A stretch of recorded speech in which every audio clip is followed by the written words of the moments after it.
Alright, I figured I would make a quick video from my car this morning. As you can probably tell, it is disgusting here in South Carolina. It is 41 degrees, pouring out.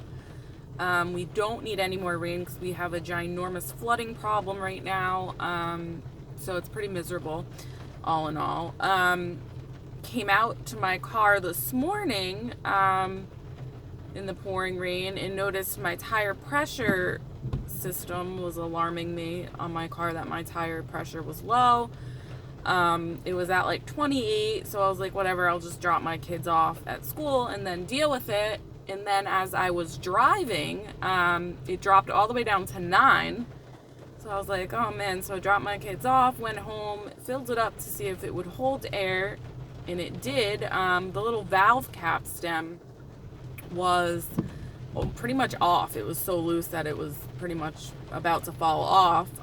Don't know that would make the tire pressure drop as dramatically as it did, but I filled it up. I've been driving around on it, and so far so good. Why am I saying this? Well, I think I pissed off the dark powers that be as usual. Been doing some hardcore spiritual warfare type praying. Prayed in somebody else's house yesterday. Devil didn't really like that at all.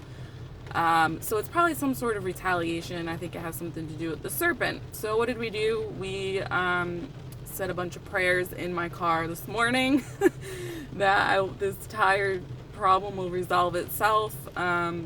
If it is, what I think it is, which it seems to be the case, that it is now holding air mysteriously, like I said. So that's what it looks like in the spiritual battle right now. That's the weather forecast for my spiritual battle. And that's just the physical aspect of it. There's a whole lot of other mental stuff and temptations and things like that have been going on as well. So if you're facing a spiritual battle, which we all are, but if you're feeling the effects of it, stay strong, my friends. You're in my prayers. And what else do we have going on? The Pope is going to Baghdad, he's going to Iraq. I don't think he's going to Baghdad. He might be, but he's going like a bunch of places, holding a bunch of masses. He's traveling like 900 miles in the country. And no Pope has done this since at least before John Paul II. I don't know who the last Pope was to go to Iraq. And there's like traditionalists complaining on here because he's having an interreligious prayer session or whatever at the Zurgit, it's called. I think I'm saying that right.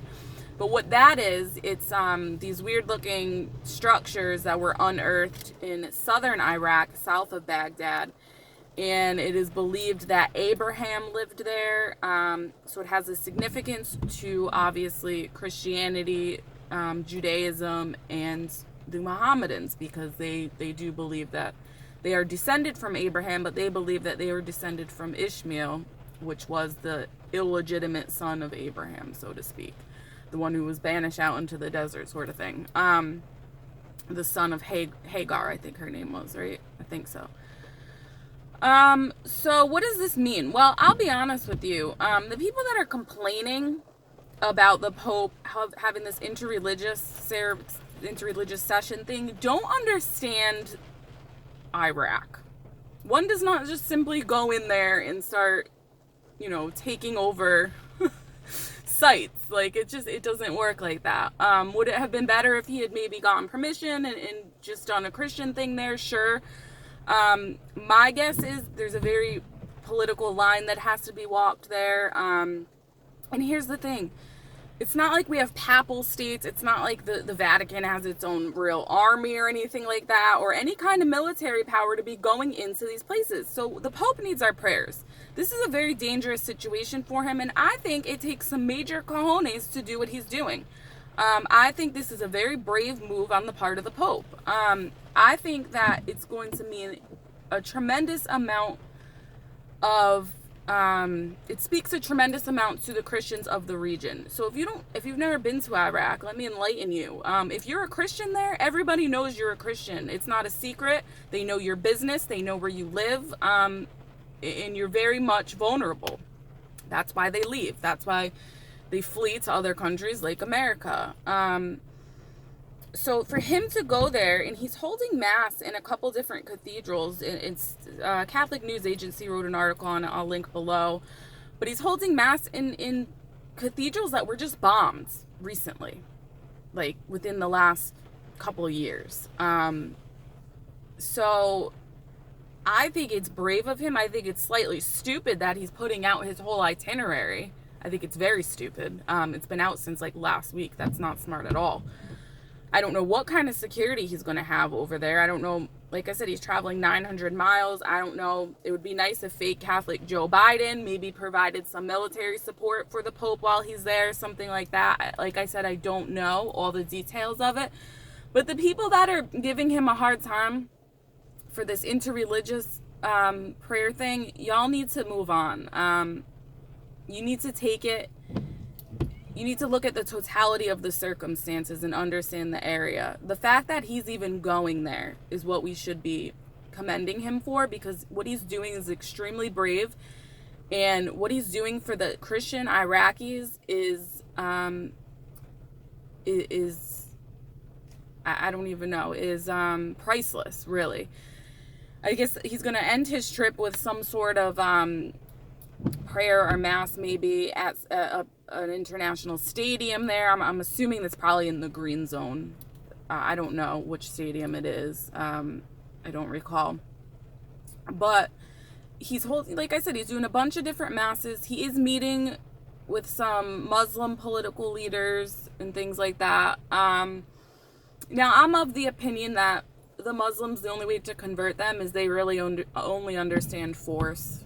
That's just the way it is. But the church doesn't have that force anymore. They did at one point when we had the papal states, but we don't have a force. So, I mean, what do? You know what I mean? So you go there, you be on your best behavior, but you go there and you show support to the Catholics that are there. That's the most important thing. Now, do I think it could be a little bit of a slap in the face that he's having, a religious ceremony with these Muslims who, persecute the Christians? Yes, I do. But again, you have to understand the totality of the circumstances, and there might have simply just not been a way for him to go into that country and do what he's doing without some sort of showing of respect to this Muslim-dominated area. So chill out.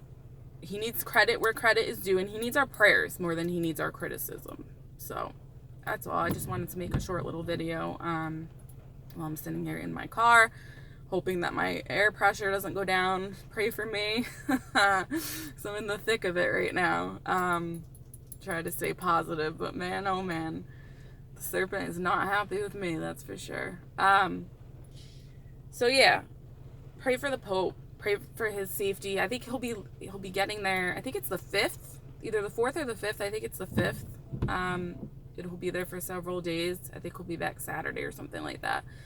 But what he's doing, I have a profound respect for. Like I said, I think he does a lot to kind of soften the religion, but this is needed. This is needed in Iraq, and I'm shocked that this is the Pope to do it. I'm concerned, I'm shocked, but I have a profound respect for what he's doing. So that's all. Joan of Arc Media out.